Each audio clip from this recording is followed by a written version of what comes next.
7 décembre, Romains chapitre 8 à 10. Il n'y a donc maintenant aucune condamnation pour ceux qui sont en Jésus-Christ. En effet, la loi de l'esprit de vie en Jésus-Christ m'a affranchi de la loi du péché et de la mort. Car chose impossible à la loi, parce que la chair la rendait sans force. Dieu a condamné le péché dans la chair, en envoyant à cause du péché son propre Fils dans une chair semblable à celle du péché, et cela afin que la justice de la loi fût accomplie en nous, qui marchons non selon la chair, mais selon l'esprit. Ceux, en effet, qui vivent selon la chair s'affectionnent aux choses de la chair, tandis que ceux qui vivent selon l'esprit s'affectionnent aux choses de l'esprit. Et l'affection de la chair, c'est la mort, tandis que l'affection de l'esprit, c'est la vie et la paix. Car l'affection de la chair est inimitié contre Dieu, parce qu'elle ne se soumet pas à la loi de Dieu et qu'elle ne le peut même pas. Or, ceux qui vivent selon la chair ne sauraient plaire à Dieu. Pour vous, vous ne vivez pas selon la chair, mais selon l'esprit, si du moins l'esprit de Dieu habite en vous. Si quelqu'un n'a pas l'esprit de Christ, il ne lui appartient pas. Et si Christ est en vous, le corps, il est vrai, est mort à cause du péché, mais l'esprit est vie à cause de la justice.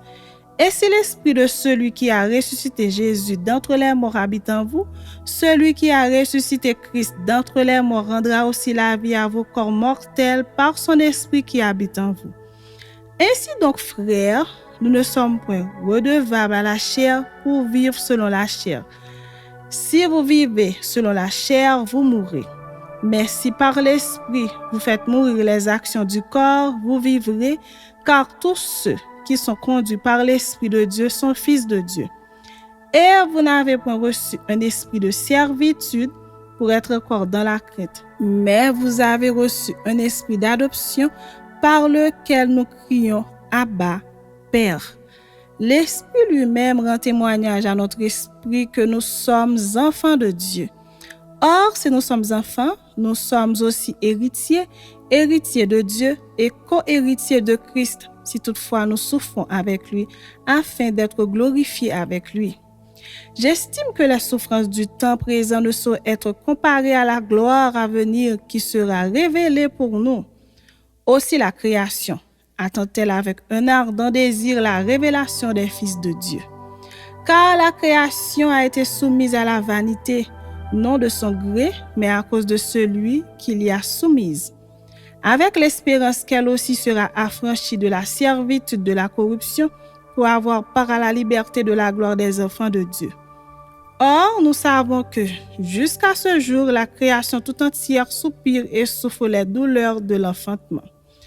Et ce n'est pas elle seulement, mais nous aussi, qui avons les prémices de l'esprit, nous aussi, nous soupirons en nous-mêmes en attendant l'adoption, la rédemption de notre corps.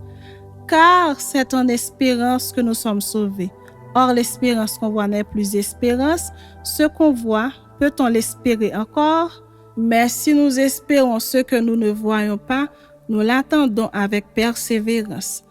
De même aussi, l'Esprit nous aide dans notre faiblesse, car nous ne savons pas ce qu'il nous convient de demander dans nos prières. Mais l'Esprit lui-même intercède par des soupirs inexprimables.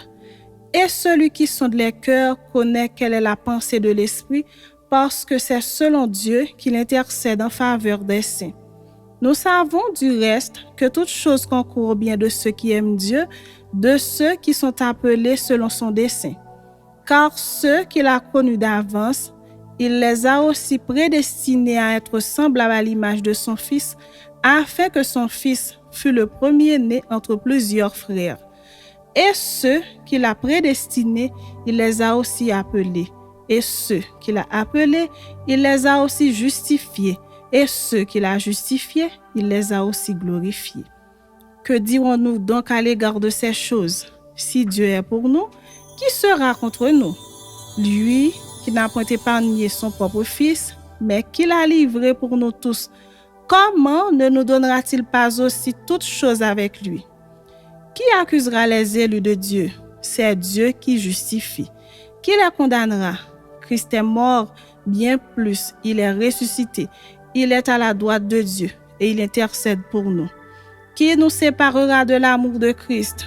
Sera-ce la tribulation, ou l'angoisse, ou la persécution, ou la faim, ou la nudité, ou le péril, ou l'épée? Selon qu'il est écrit, c'est à cause de toi qu'on nous met à mort tout le jour, qu'on nous regarde comme des brebis destinées à la boucherie. Mais dans toutes ces choses, nous sommes plus que vainqueurs par celui qui nous a aimés.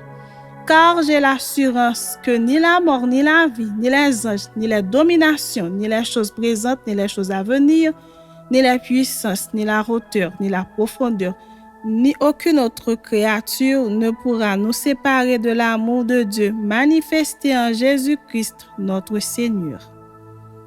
Chapitre 9. Je dis la vérité en Christ, je ne mens point, ma conscience m'en rend témoignage par le Saint-Esprit. J'éprouve une grande tristesse et j'ai dans le cœur un chagrin continuel. Car je voudrais moi-même être anathème et séparé de Christ pour mes frères, mes parents selon la chair, qui sont israélites, à qui appartiennent l'adoption et la gloire, et les alliances, et la loi et le culte, et les promesses, et les patriarches, et de qui est issu selon la chair le Christ, qui est au-dessus de toute chair. Dieu bénit éternellement. Amen.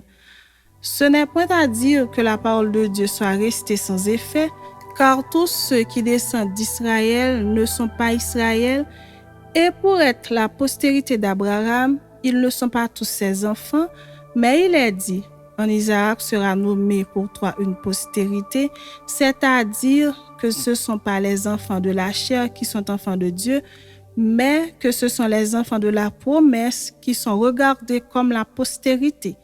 Voici en effet la parole de la promesse. Je reviendrai à cette même époque et Sarah aura un fils. Et de plus, il en fut ainsi de Rebecca et qui conçut du seul Isaac notre père.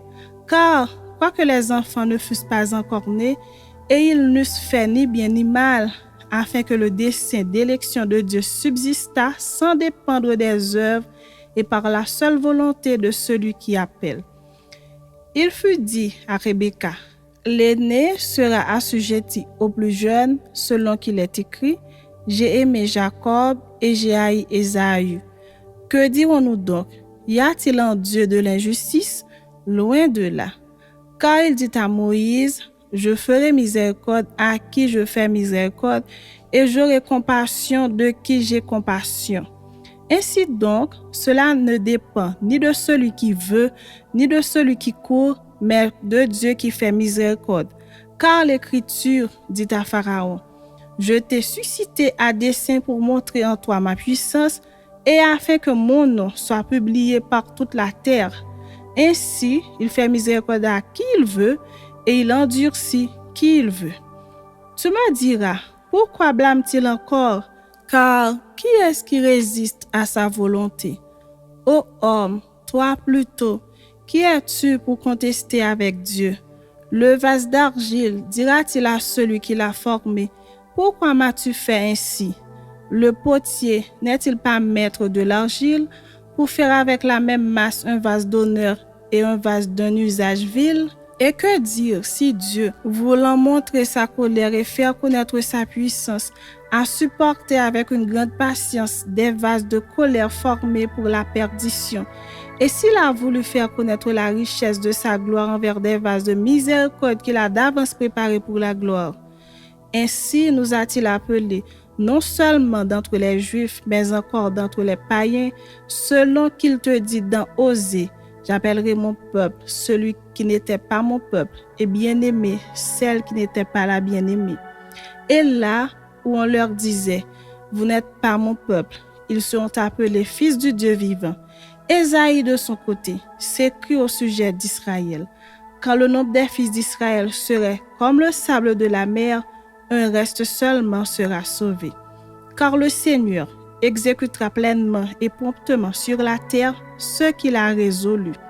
Et comme Ésaïe l'avait dit auparavant, si le Seigneur des armées ne nous eût laissé une postérité, nous serions devenus comme Sodome, nous aurions été semblables à Gomorrhe. Que dirons-nous donc? Les païens qui ne cherchaient pas la justice ont obtenu la justice qui vient de la foi, tandis qu'Israël, qui cherchait une loi de justice, n'est pas parvenu à cette loi. Pourquoi?